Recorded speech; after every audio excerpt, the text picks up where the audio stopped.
നമസ്കാരം പ്രിയപ്പെട്ട സുഹൃത്തുക്കളെ, നമ്മുടെ ചാനലിലേക്ക് ഏവർക്കും സ്വാഗതം. ഹൈന്ദവ വിശ്വാസപ്രകാരം ക്ഷേത്ര ദർശനത്തിലെ ഏറ്റവും ചൈതന്യവത്തായ നിമിഷമാണല്ലോ ദീപാരാധന.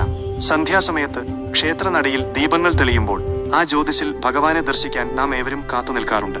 എന്നാൽ ഈ പുണ്യനിമിഷം വെറുതെ കണ്ടു നിൽക്കുകയല്ല വേണ്ടത്, മറിച്ച് ചില പ്രത്യേക ചിട്ടകളോടെയും ഭക്തിയോടെയുമാണ് നാം അവിടെ നിൽക്കേണ്ടത്. അവ എന്തൊക്കെയാണെന്ന് നമുക്ക് വിശദമായി നോക്കാം. ദീപാരാധനയ്ക്കായി നടയടയ്ക്കുന്ന സമയം മുതൽ തന്നെ മനസ്സിനെ ഭഗവാനിലേക്ക് ഏകാഗ്രമാക്കാൻ ശ്രമിക്കണം. ശംഖനാദവും മണിമുഴക്കവും കേൾക്കുമ്പോൾ നമ്മുടെ ഉള്ളിലെ അനാവശ്യ ചിന്തകളെല്ലാം മാറ്റിവെക്കുക. ദീപാരാധന തുടങ്ങുമ്പോൾ ചുറ്റുമുള്ളവരോട് സംസാരിക്കാനോ ഫോൺ ഉപയോഗിക്കാനോ പാടില്ല. ഭഗവാന്റെ രൂപത്തിൽ മാത്രം കണ്ണുകൾ ഉറപ്പിക്കണം. ആ ദീപപ്രഭ നമ്മുടെ ഉള്ളിലെ അജ്ഞാനമാകുന്ന ഇരുളിനെ നീക്കി ജ്ഞാനമാകുന്ന പ്രകാശം നിറയ്ക്കുന്നു എന്ന സങ്കല്പത്തോടെ വേണം അവിടെ നിൽക്കാൻ.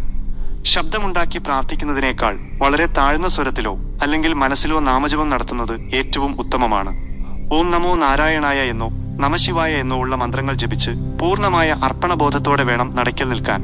രണ്ട് കൈകളും ഹൃദയത്തോട് ചേർത്ത് കൂപ്പി നിൽക്കുന്നത് നമ്മുടെ ഭക്തിയുടെ അടയാളമാണ്.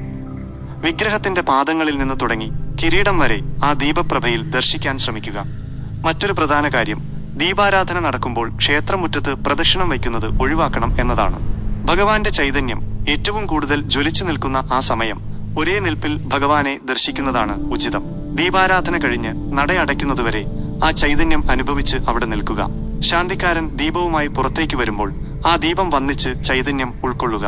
അതിനുശേഷം ലഭിക്കുന്ന ഭസ്മമോ ചന്ദനമോ ഭക്തിയോടെ സ്വീകരിക്കാം. ഈ ചെറിയ കാര്യങ്ങൾ ശ്രദ്ധിക്കുന്നത് നിങ്ങളുടെ ക്ഷേത്ര ദർശനം കൂടുതൽ അർത്ഥവത്തും ഫലപ്രദവുമാക്കാൻ സഹായിക്കും. ഭഗവത് കൃപ എല്ലാവരിലും ഉണ്ടാകട്ടെ എന്ന് പ്രാർത്ഥിക്കുന്നു.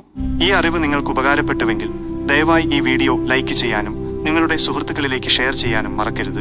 ഇതുപോലുള്ള കൂടുതൽ ആത്മീയ വിശേഷങ്ങൾക്കായി നമ്മുടെ ചാനൽ സബ്സ്ക്രൈബ് ചെയ്യുക.